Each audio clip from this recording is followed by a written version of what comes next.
আমরা আশা করেছিলাম যে ডক্টর ইউনূস স্যারের সময়ে প্রবাসীদের বিষয়ে আমরা ম্যাজিক দেখব, তাই না? সবাই আশা করেছিলাম না যে একটা ম্যাজিক আনবে, কারণ ওনার বিদেশি বন্ধু অনেক বেশি। তো এই বন্ধুগুলো যে উপকারের না, শুধু খাওয়ার, এটা আস্তে আস্তে বোঝা যাচ্ছে। সৌদি আরবে বাংলাদেশের এখান থেকে যাদেরকে নিয়ে যাচ্ছে, চাকরি দেওয়ার কথা বলে, কাজ দেওয়ার কথা বলে, তাদেরকে নিয়ে একটা নির্দিষ্ট ঘরে আবদ্ধ রাখছে। এবং যেই কথা ছিল, বলছে প্যাকেজিংয়ের কাজে নেবে, তারপরে বলছে যে বিস্কুট ফ্যাক্টরিতে নেবে, হ্যাঁ, সুপার শপে নেবে, এগুলো নেবে, নিয়ে যেয়ে ফেলে রাখছে মরুভূমিতে। এই যে মানে এইভাবে যাচ্ছে, আমাদের রাষ্ট্রের দায়িত্ব কী? এই যে আমাদের ইতালি থেকে, ফ্রান্স থেকে, পর্তুগাল থেকে মানে কোটি কোটি টাকা আসে, ডলার আসে। আমি জিজ্ঞাসা করতে চাই যে আমাদের সরকার কতজনকে ইতালিতে পাঠিয়েছে এখন পর্যন্ত? সরকার কতজনকে ফ্রান্সে পাঠিয়েছে? সরকার কতজনকে পর্তুগালে পাঠিয়েছে? মানে জিরো জিরো জিরো ডেডিকেশন। এটা সম্পূর্ণই অবৈধ চ্যানেলে অথবা দালালদের মাধ্যমে তারা যাচ্ছে। তাহলে সরকারের কাজ কি? যেই কাজটা দালাল করতে পারে, সেই কাজটা রাষ্ট্র চেষ্টা করলে আরও 10 গুণ ভালো করতে পারত, তাই না? কিন্তু নাই। আমরা একটা তথ্য দেই, এই সময়টাতে আমরা আশা করেছিলাম যে ডক্টর ইউনূস স্যারের সময়ে প্রবাসীদের বিষয়ে আমরা ম্যাজিক দেখব, তাই না? সবাই আশা করেছিলাম না যে একটা ম্যাজিক আনবে, কারণ ওনার বিদেশি বন্ধু অনেক বেশি। তো এই বন্ধুগুলো যে উপকারের না, শুধু খাওয়ার, এটা আস্তে আস্তে বোঝা যাচ্ছে। দেওয়ার চেয়ে যে এই দেশ থেকে আরও খাইতে চায়, সেটা বোঝা যাচ্ছে। কেন বলতেছি দেখেন, মানে 2022 সালে বাংলাদেশ থেকে মালয়েশিয়াতে কর্মী গিয়েছে 49,353 জন। 2023 সালে গেছে 3,97,000 জন। আর 2024 সালে মে মাস পর্যন্ত গেছে 93,631 জন। এবং মের পর থেকে ডিসেম্বর পর্যন্ত 1,000 মানুষও যায়নি।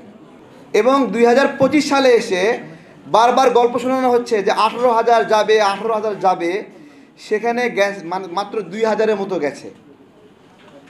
তো এইটা হলো ম্যাজিকের অবস্থা। আমাদের ডক্টর ইউনূস স্যার এইটুকু ম্যাজিক দেখালেন যে একটা দেশের পরিসংখ্যান দিলাম যে সেইখানে কত যাচ্ছিল, 50,000, 80,000, 3 লাখ, সেখানে নামে আসছে কততে?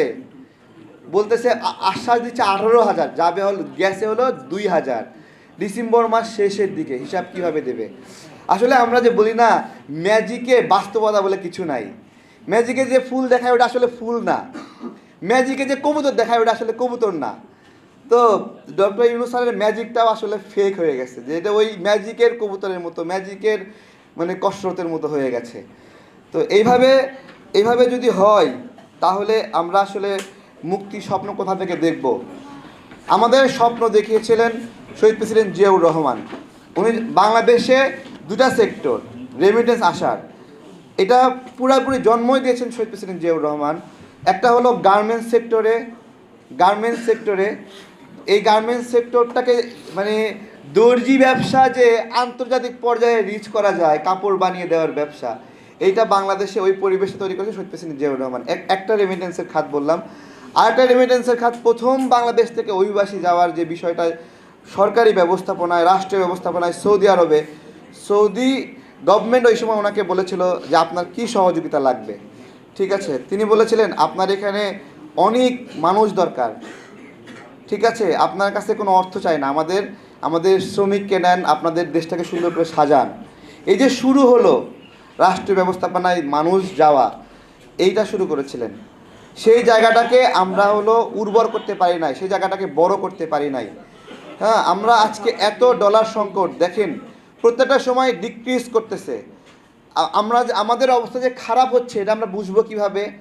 যে প্রবাসীরা বিদেশে ভালো নাই, প্রবাসীরা যেতে পারছে না, এই জায়গায় কর্মসংস্থানের অবস্থায় সরকার ভালো ব্যবস্থা নিচ্ছে না, এটার একটা মানদণ্ড আছে। আপনি যদি দেখেন যে ডলার রেট প্রতি নিয়মিত হারে বাংলাদেশের টাকার মূল্যে যদি আমরা কম টাকায় ডলার পাই, তাহলে বুঝবেন যে প্রবাসী আয় বেড়েছে। আর যদি মনে করেন যে ডলার কিনতে অনেক টাকা লাগছে, তাহলে বুঝবেন যে প্রবাসীরা অনেক খারাপ অবস্থায় আছে। অনেকে $1 130 টাকা পাইলে খুশি, বেশি টাকা খুশি। এই রে পাওয়ার মধ্যে খুশি না, এটা একটা পুরো বেদনার জায়গা। তার মানে ডলার এখানে কম আসছে, যেই কারণে আমাকে হাই প্রাইসে ডলারটা কিনতে হচ্ছে। তার মানে আমাদের প্রবাসীরা ভালো নাই।